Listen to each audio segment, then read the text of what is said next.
Assalamualaikum warahmatullahi wabarakatuh. Saya Amanda Amalia dari IKM 9 semester 3 Fakultas Kesehatan Masyarakat Universitas Islam Negeri Sumatera Utara. Di sini saya akan menjelaskan sedikit mengenai alga dan fungi. Teman-teman udah pada tahu belum apa itu alga? Jadi, alga itu adalah tumbuhan non-vaskular yang memiliki bentuk tali yang beragam, uniseluler atau multiseluler, dan berpigmen fotosintetik. Selanjutnya, klasifikasi atau penggolongan pada alga. Yang pertama ada ganggang hijau biru, kedua ada ganggang merah, ketiga ganggang keemasan, keempat ganggang coklat, dan yang ganggang hijau. Pigmen atau warna pada alga. Yang pertama vicocyanin yaitu warna biru, kedua klorofil yaitu warna hijau, ketiga vicoxanthin warna piran atau coklat, keempat phycoerythrin yaitu warna merah, dan kelima xanthophyll yaitu warna kuning. Ciri-ciri pada alga. Alga dapat berupa organisme berbentuk uniseluler atau multiseluler. Alga tidak memiliki tubuh yang jelas sehingga struktur pada alga seperti akar, batang atau daun juga tidak ada. Alga dapat ditemukan di mana ada kelembaban yang cukup. Reproduksi dalam alga terjadi dalam bentuk aseksual dan seksual. Reproduksi pada aseksual terjadi oleh pembentukan spora. Alga hidup bebas, meskipun beberapa dapat membentuk hubungan simbiosis dengan organisme lain. Selanjutnya jenis alga. Alga mempunyai banyak jenis, tetapi cuma beberapa tipe yang menonjol. Salah satunya yaitu alga merah yang disebut Rhodophyta. Alga merah adalah spesies khas yang ditemukan di ekosistem laut maupun di air tawar. Pigmen vicocyanin dan phycoerythrin bertanggung jawab atas pewarnaan merah khas ganggang. Pigmen lain yang memberikan warna hijau atau seperti klorofil A ada, namun alga merah kekurangan klorofil B atau beta karoten. Selanjutnya ada alga hijau. Alga hijau adalah pengelompokan besar alga informal yang memiliki pigmen fotosintesis primer klorofil A dan B bersama dengan pigmen tambahan seperti xanthophyll dan beta karoten. Organisme yang lebih tinggi menggunakan ganggang hijau untuk melakukan fotosintesis bagi mereka. Spesies lain dari alga hijau memiliki hubungan simbiosis dengan organisme lain. Lalu ada alga biru hijau. Di masa lalu, alga biru hijau adalah salah satu jenis ganggang yang paling terkenal. Namun, karena ganggang biru hijau ini adalah prokariota, saat ini tidak termasuk dalam ganggang karena semua ganggang diklasifikasikan sebagai organisme eukariotik. Organisme ini hidup di lingkungan yang lembab atau air seperti ganggang lainnya. Secara ekologis, beberapa spesies ganggang biru hijau penting bagi lingkungan karena memperbaiki nitrogen di dalam tanah. Oleh karena itu, ini juga disebut bakteri pengikat nitrogen.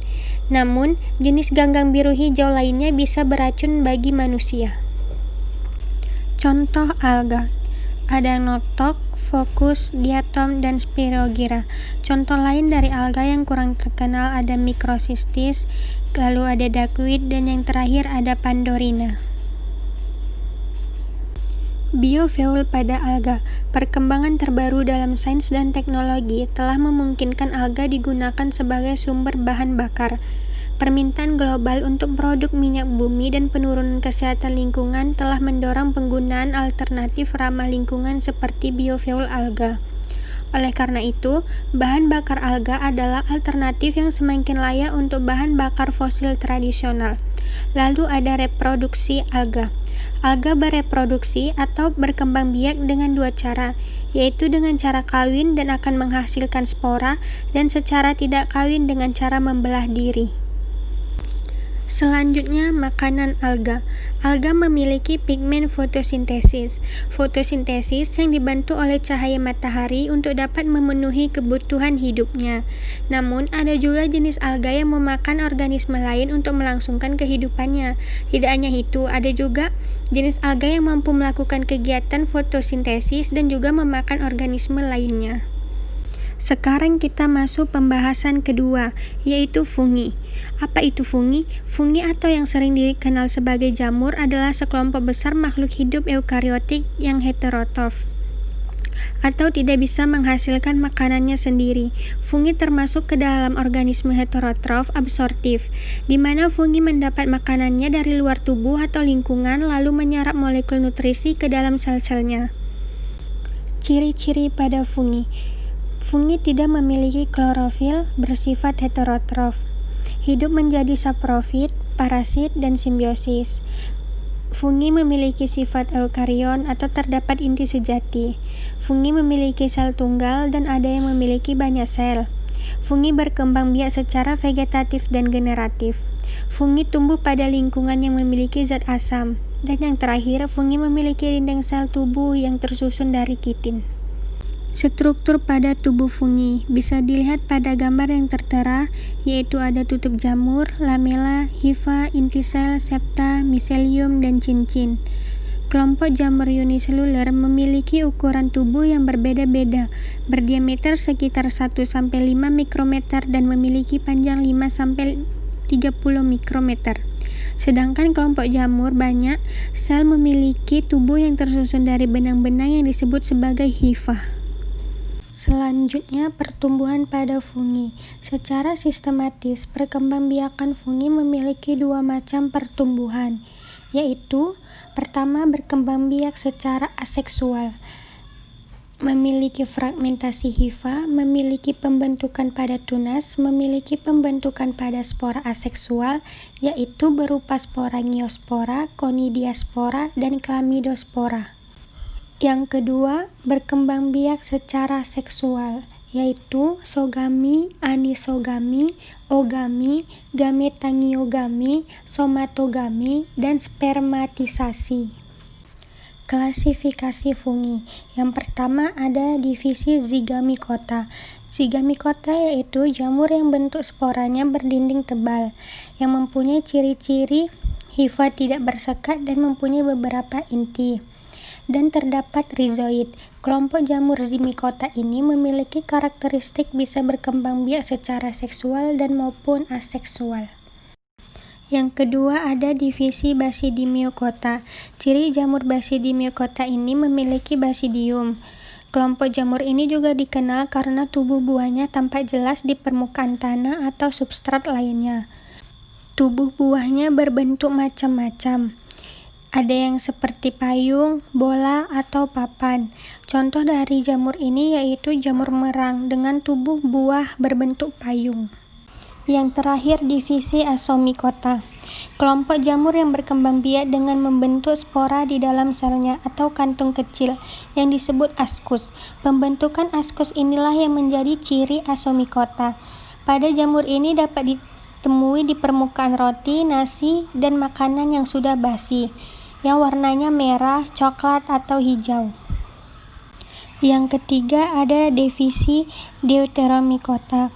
Jamur ini merupakan jamur yang tidak sempurna atau jamur imperfeksi karena banyak bersifat merusak atau menyebabkan penyakit pada hewan, manusia, dan tumbuhan. Reproduksi aseksual dengan kondium dan seksual belum diketahui.